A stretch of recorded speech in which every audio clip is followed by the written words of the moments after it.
Since the beginning of recorded history, the human race has been at war. First with members of their own family, then their fellow countrymen, and finally nations at large.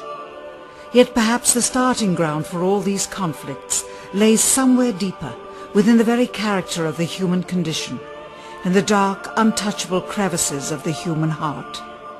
It is said that the first iniquity of free will began even before the maiden pilgrimage from the embryo, preceding the very creation of the earth itself, in the forelife of souls in the heavenly realms. The dawn of warfare, some believe, was initiated by a fallen angel, whose trespass against God was pride. In ancient Babylonia, in an age so long ago that the exact millennium remains in question, the Tower of Babel began construction. It was to be the single greatest achievement of the human race. A tower so tall that its summit would reach the heavens, and by it prove to the world that their race was superior. It would be God's irony that it would never be finished. Time passed, nations fell, a machine age emerged, and once again the ingenuity of the species which held dominion over all others unveiled what was at the time the most monumental accomplishment ever imagined, the largest machine yet constructed, an automation so mammoth and so revered even before its first demonstration that its only befitting name was Titanic.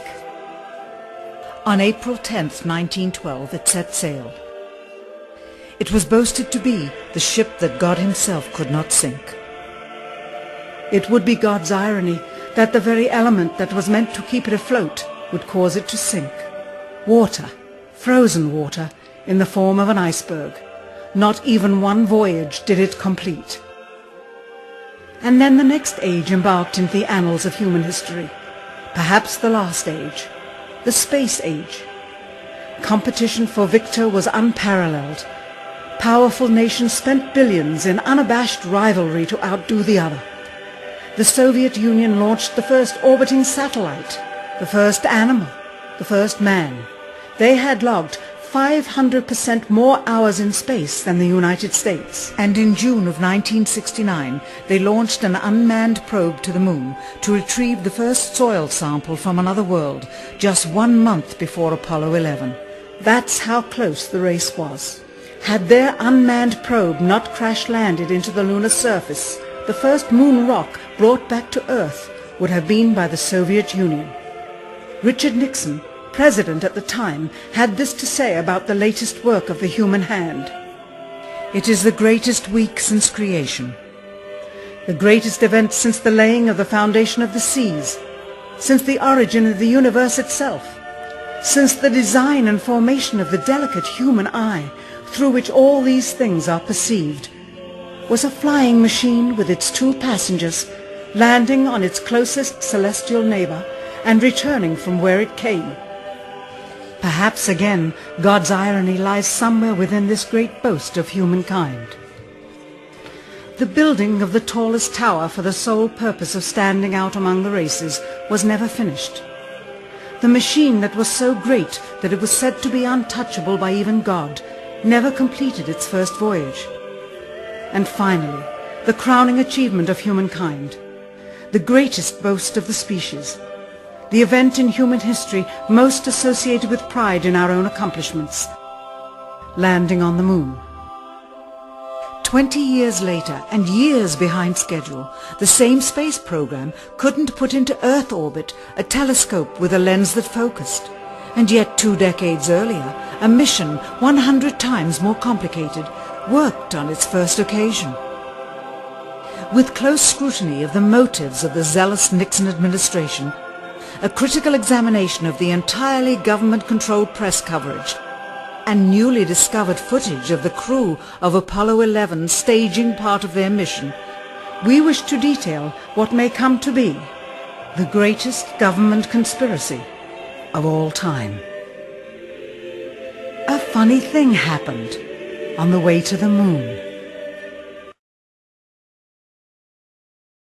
I'm convinced that in the space field, the Russians are ahead of us, particularly in large weightlifting capability, And that at the moment, the problem is not so much to catch up, but first build up the working speed that they have already demonstrated. After we are running as fast as they do, there's still a considerable gap to close, and only the future will tell whether we'll manage to close that gap. We cannot and will not ever get into this race as we should, so long as all of our objectives are short-term objectives. We've got to have no finite end to our objectives. The end of our objectives should be as far as we can see at any given time. But right now, we need a 10 to 12-year program that has as its ultimate goal the manned domination of space. And if we don't, we're going to be in trouble. I believe that this nation should commit itself to achieving the goal before this decade is out of landing a man on the moon and returning him safely to the earth. We must assure our preeminence in the peaceful exploration of outer space, focusing on an expedition to the moon in this decade. T-minus 60 seconds and counting. We passed T-minus 60. 55 seconds and counting. Neil Armstrong reported back when he received the good wishes. Thank you very much. We know it will be a good flight. Good luck and Godspeed.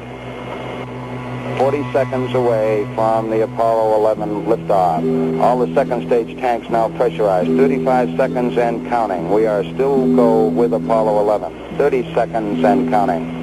Astronauts report it feels good. T-minus 25 seconds. 20 seconds and counting. T-minus 15 seconds. Guidance is internal. 12, 11, 10, 9. Ignition sequence start. 6.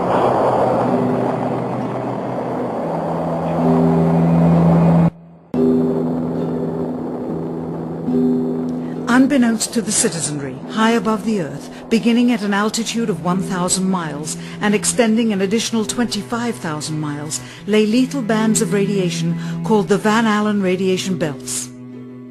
Every space mission in history with humans on board, from both the United States and Soviet Union, from the first in 1961 to the present, has been well below this deadly radiation field. Mercury, Gemini, Soyuz, Skylab, the Space Shuttle, all maintained altitudes well below 1,000 miles. All except Apollo. The more experienced Soviets spent 100 hours in space for every 20 hours of the US. In order to survive the hour-and-a-half journey through this radiation field necessary to reach the moon and return, solid lead shielding between the astronauts and the exposure outside would be required. The mammoth Saturn V rocket used by Apollo was already 35 stories tall and weighed as much as a battleship. To add additional tonnage in the form of a lead barrier completely surrounding the crew members would have made it impossible for the vehicle to get off the ground.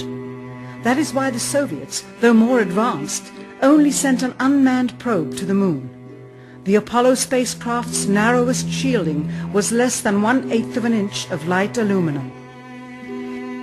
In 1998, the Space Shuttle flew to an altitude of 350 miles, one of its highest altitudes ever, hundreds of miles below the beginning of a field of radiation that was so severe that the astronauts inside of their shielded spacecraft and inside of their shielded spacesuits saw flashes of light with their eyes shut that they described as shooting stars, due to radiation penetrating first the shuttle's shielding, then their spacesuit shielding, then their skulls, and finally the retinas of their closed eyes. As a result, CNN issued the following report noting NASA's unpredicted surprise. The radiation belt surrounding Earth may be more dangerous for spacewalking astronauts than previously believed. Scientists say the phenomena known as the Van Allen belts can spawn killer electrons when the Earth's magnetic field changes. These electrons that are being studied could have an important effect, not only on satellites, which has happened in the past, but could also affect the astronauts by creating large doses of radiation that could influence their health. The electrons can penetrate through various materials, including spacesuits, and can pass through, in fact, the walls of the space station, and can create high charges deep inside of these objects. President Kennedy, a man of political, not scientific background, set the irrevocable goal of landing a man on the moon by the end of the 1960s, just days after America's first astronaut had spent a mere 16 minutes in space, not even achieving a single orbit around the Earth. We choose to go to the moon in this decade and do the other things, not because they are easy, but because they are hard. We take an additional risk by making it in full view of the world. But as shown by the feat of astronaut Shepard, this very risk enhances our stature when we are successful. The technology necessary to launch the massive Saturn V rocket and an intercontinental ballistic missile is 95% similar. When the Soviet Union launched mankind's first satellite, Sputnik, in 1957, there was grave concern that they had mastered space ahead of the United States and might use this advantage to launch a first nuclear strike from an orbit high above North America. When they also put the first animal in space, then the first man in space, then achieved the first spacewalk, the first crew of 3, and the first ever of 2 simultaneously orbiting spacecrafts, concern turned to fear and then horror as America watched their communist enemy achieve all these firsts with no hope in sight of ever catching up. President, a member of Congress said today that he was tired of seeing the United States second to Russia in the space field. I suppose he speaks for a lot of others. What is the prospect that we will catch up with Russia and perhaps surpass Russia in this field?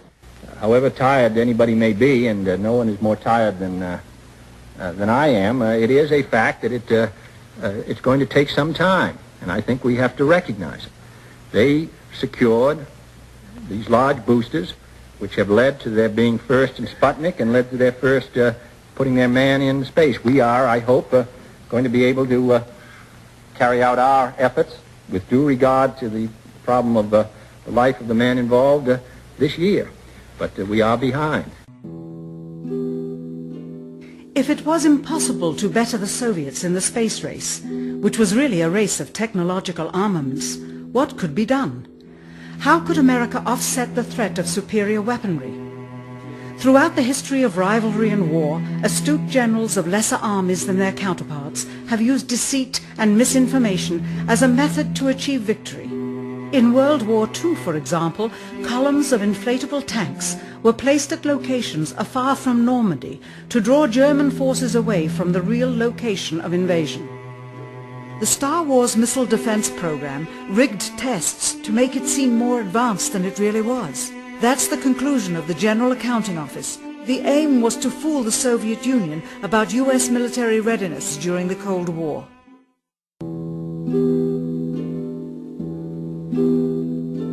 Certainly, it was not possible to fool just the Soviets about US strategic capability in the 1960s, while somehow informing 200 million Americans of the truth secretly.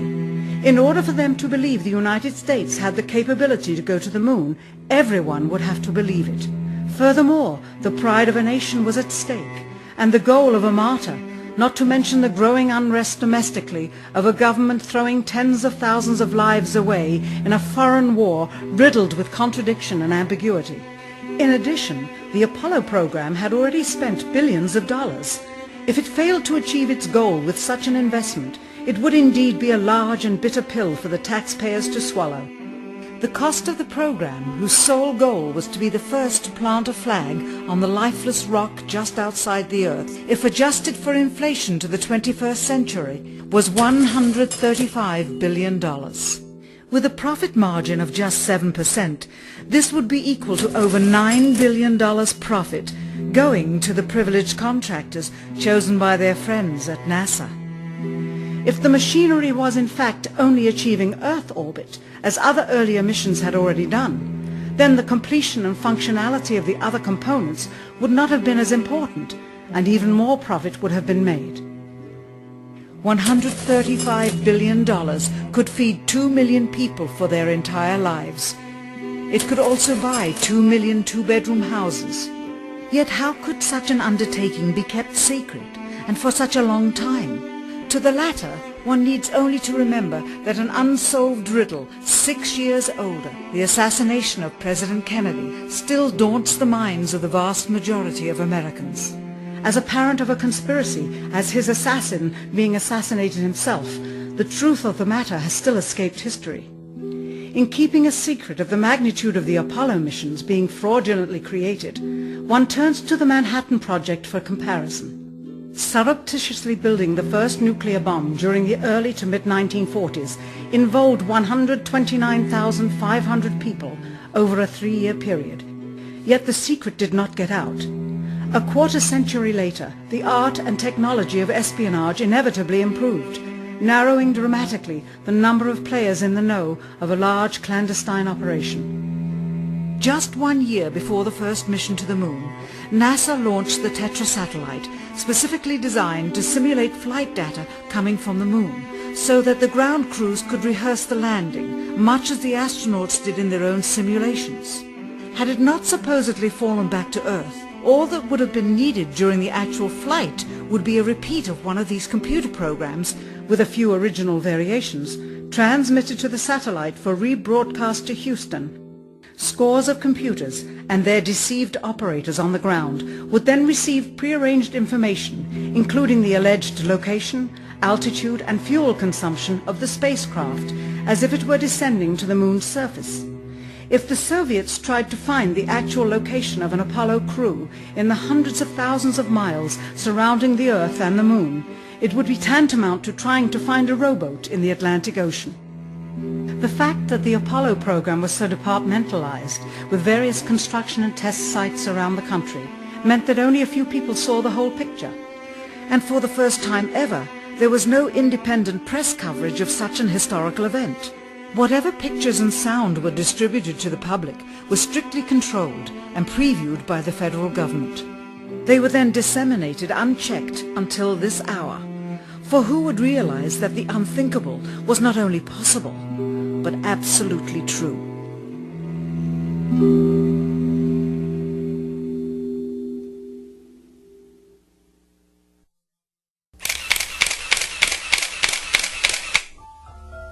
And what of the photographs? What do they tell us? On 3 separate occasions, our office asked NASA's Public Relations Department for every single picture of an astronaut on the surface of the moon, just during the maiden voyage of Apollo 11. Many duplicates were sent. In all, fewer than 20 pictures were found, including first-hand investigation on site at the agency's vaulted archives. Quite surprising, considering the historical significance of the event. These very photographs are the same ones circulated year after year on anniversary commemorations. It is estimated that in just the first 60 minutes on the moon, motivated by the tenuous nature of the circumstances, many more exposures could have been expediently taken. Also surprising is the scarcity of photographs of the mission's chief pioneer, Neil Armstrong. The greatest achievement in human history, and of the man whose first step echoed around the world, dawning a new age of scientific enlightenment, there is only one full-body picture of him on the moon, besides this ghostly reflection. This one, taken by an automatic camera mounted on the side of the lunar module. Perhaps he feared liability should the whole conundrum later become unraveled. Perhaps he has forgotten that he attested to the authenticity of the event with his signature on this plaque engraved by the federal government. In fact, in the more than 30 years since the event, aside from NASA's initial press conference and the occasional brief anniversary remarks where few questions were permitted, he has never given one on-camera interview to anyone, ever. From an analytical standpoint, photographic anomalies have to be sought out with an understanding of lighting and shadows. The most straightforward is simple. When objects are lit solely by the sun, as all the scenes on the moon were said to be, after all, lighting equipment was not only impractical, it was unnecessary in bright sunlight, then all shadows, regardless of the landscape, will run parallel with one another and never intersect, as shown by this example. In these seldom-seen photographs, obtained from a rarely used auxiliary NASA archival site, it is clear that these scenes were lit with artificial light. These shadows, which are cast at different angles, are evidence that a second light source is being used. In addition, the sun would not cause an isolated hotspot like this, only an artificial light would. Again, intersecting shadows and another hotspot. And again. And again.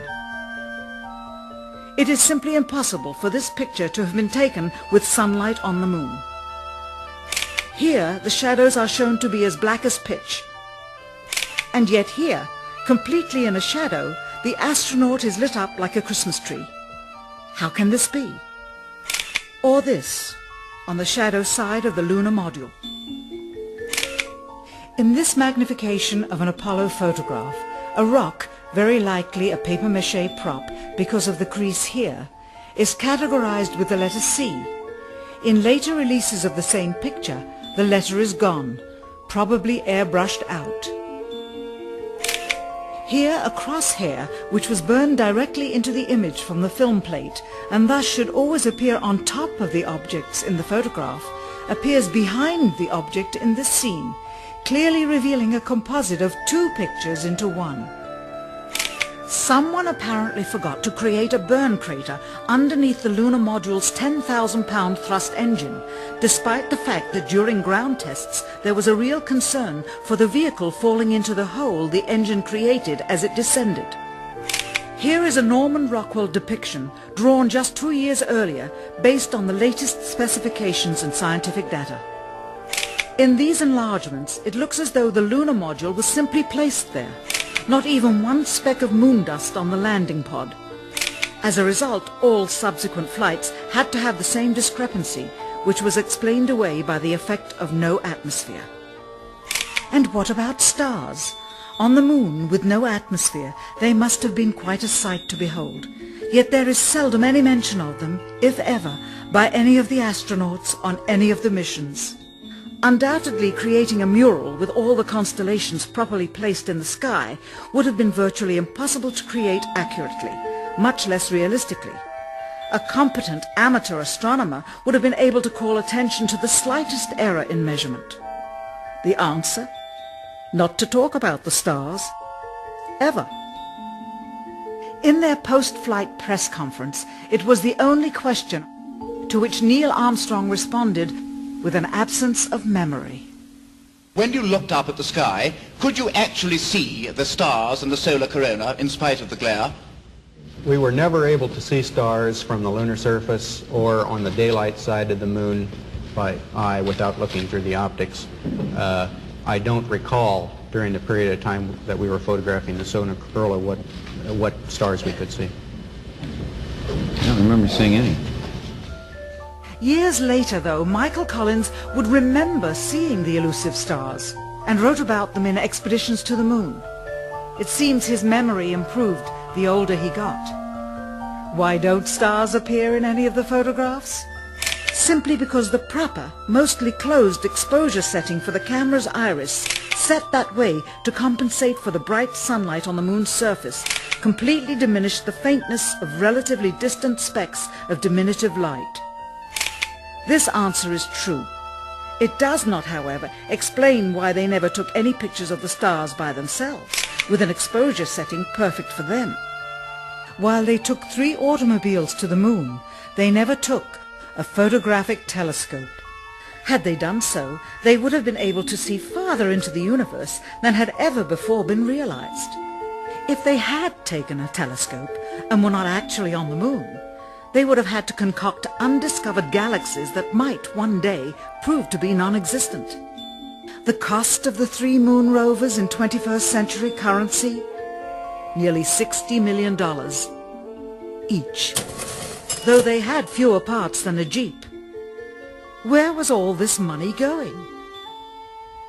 Then there's the flag, blowing in the wind, at least twice, on the atmosphereless moon. We can only guess that most of the missions were staged inside for fear of possible aerial or satellite reconnaissance from an unfriendly nation. The backpacks, designed for 1/6 gravity, must have had the cooling systems removed to allow for movement without falling over. With very near and hot studio lighting, that left one hot astronaut inside. Assuming that it was the astronauts inside after all, their faces were always covered. The necessary mammoth amounts of air conditioning were probably responsible for the air current. Here the editor cuts to a still shot of the flag, just as the effect becomes noticeable. Here it is unchecked. This rare clip, attained decades ago, was never re-released with the inevitable increase in experience and scrutiny. To demonstrate 1/6 gravity, a bouncy, floaty feel to the astronauts' movements would be similarly achieved with relative simplicity. Slow motion. You are viewing the scenes as they aired more than 30 years ago. Now let's look at them with the speed doubled. It becomes discernible that they are, in fact, in Earth's gravity, and are no more leaving the ground than they would on Earth. It is clear from these rarely seen color television pictures that the crew of Apollo 11 brought a high-resolution color video camera with them on their mission, yet the only pictures broadcast live from the moon's surface were these from a low-definition black and white camera.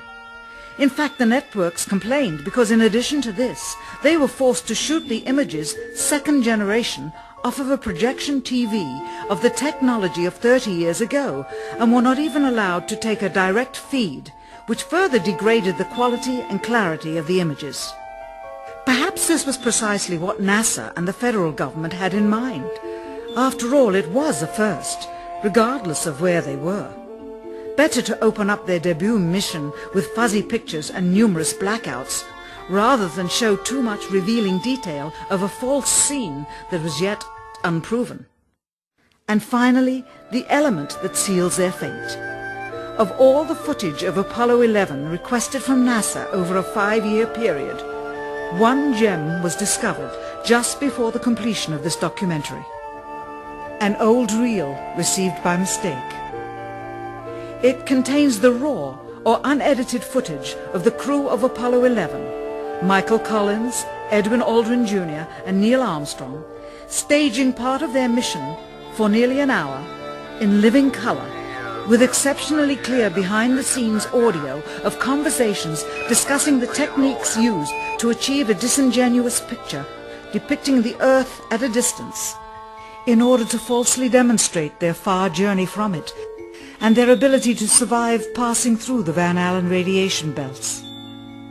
It cannot be misconstrued that this staging was done for some other reason prior to the mission, for the reel itself is slated and dated July 18th, 19th and 20th, 1969, the very days of the mission when they were said to be approaching and achieving lunar orbit.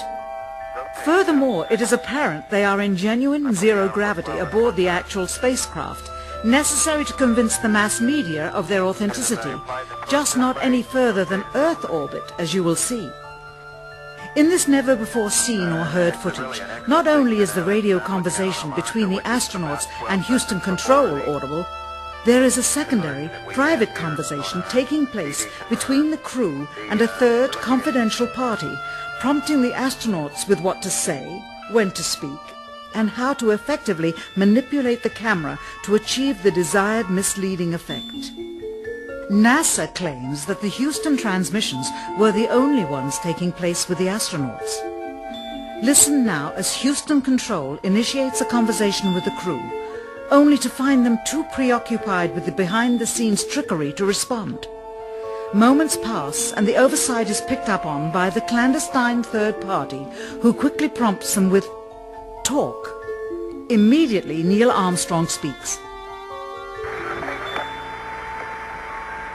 Hello, Apollo 11. Houston, Goldstone says that the TV looks great. Over.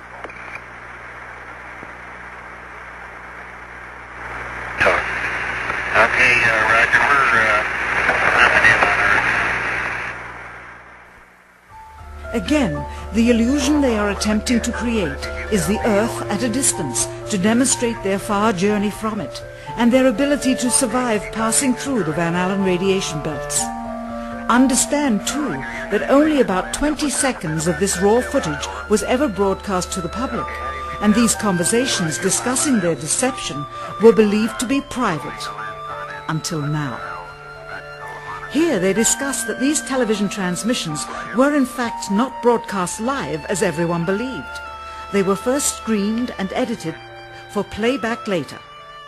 Roger, Neil. We just wanted a narrative such that we can, when we get to playback, we can sort of correlate what we're seeing. Thank you very much. Here they discuss the fact that they have turned out the lights and have blocked out sunlight from entering the spacecraft through the other windows as to not cause any reflected light to fall onto the spacecraft's wall in the foreground. Okay, very good. Well, we shut out the sun coming in some of the other windows into the spacecraft, so it's looking through the number one window, and there isn't any reflected light. The reason this was done is so that the truth of the matter would not be revealed. It is this. Though the federal government would have you believe that this is a view of Earth from a distance out of the spacecraft's window as it nears the moon, it is not. What they have ingeniously done is placed the camera at the back of the spacecraft and centered the lens on a circular window in the foreground, outside of which it is completely filled with the Earth in low orbit. The circumference of the window then appears to be the diameter of the Earth at a distance, with the darkened walls of the spacecraft appearing to be the blackness of space around it. That is why they wanted the interior dark and blocked out the sun from entering through the other windows. Here you can see the extruded window, probably 2 inches thick at the bottom. This is because the Earth's shine is coming in at a downward angle.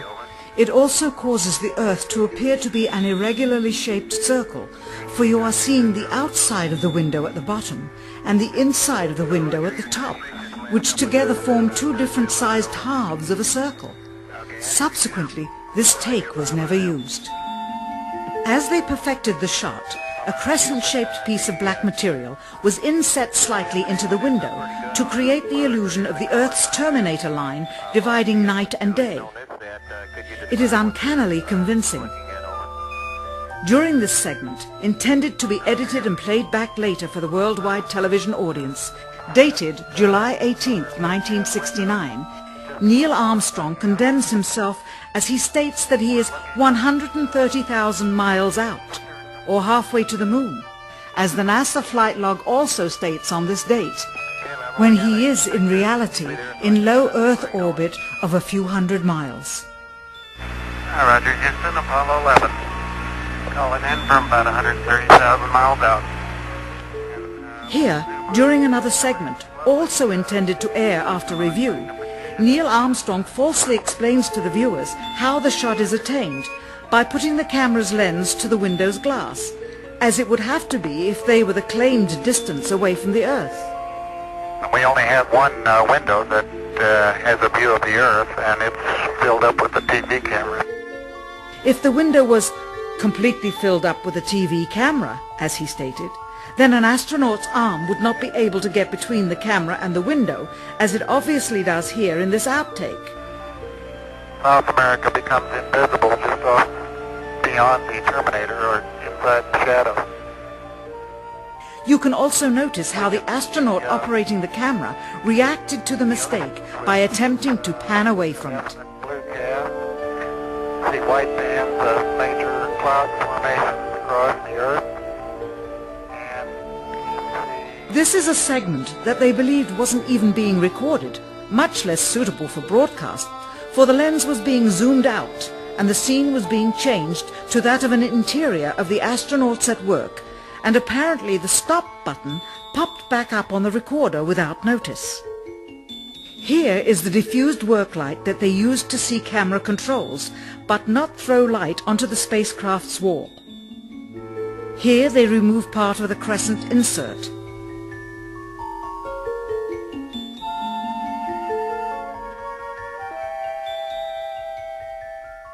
Finally, the iris is opened up and you can see the real location of the camera and the very bright and near Earth out the window. Here is the slate for the 19th of July, and the same shot of trickery on the 19th of July, and then the 20th, and the same misleading shot on the 20th. Later that evening, they were said to be walking on the moon. How can this be when they were in Earth orbit only 9 hours earlier, and the moon is some 3 days' journey away? Furthermore, if they genuinely went to the moon, why would they be faking any part of it? Why this trickery with the window? By faking being halfway to the moon, it becomes apparent that they did so because they could not even go halfway.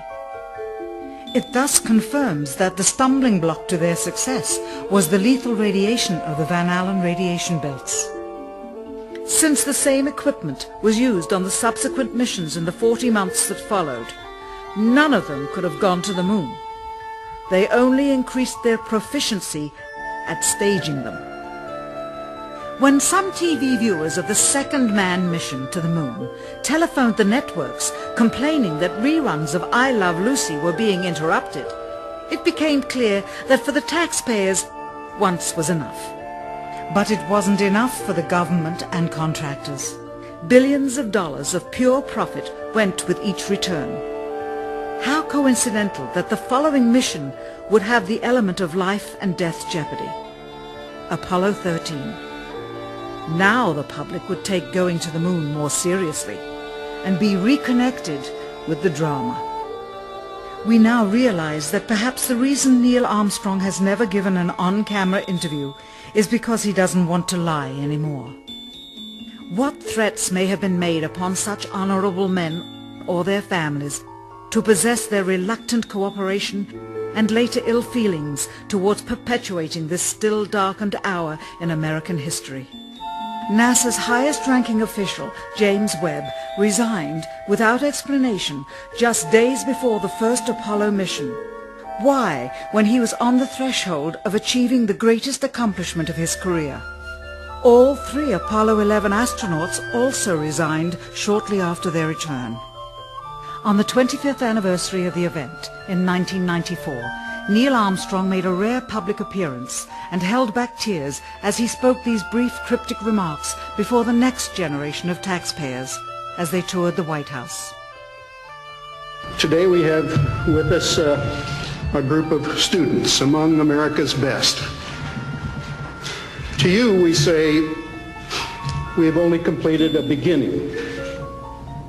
We leave you much that is undone. There are great ideas undiscovered, breakthroughs available to those who can remove one of truth's protective layers. He is that layer. Perhaps someday soon, with the uncovering of this footage and its meaning, the true patriots of America will rise up or come forward and free the citizens and themselves from the sin that so easily entangles and from a federal government that needs to have the gangrene cut off. Even if the government's destruction would come from the truth, then it is not worthy to stand, and its betterment would inevitably follow. All of us are mortal. All of us will die. Perhaps the seeking of a clear conscience before that hour will motivate the truth into the light. Perhaps as citizens we should offer amnesty for this and other crimes of history, for facts from those involved, before the truth perishes with them. Why must we wait until the year 2017 to open the Kennedy assassination files?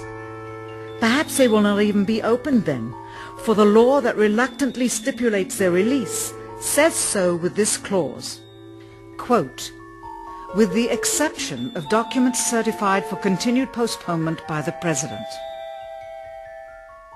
Whoever believes the citizens to be too immature for the truth are too immature for power. The truth will always set us free.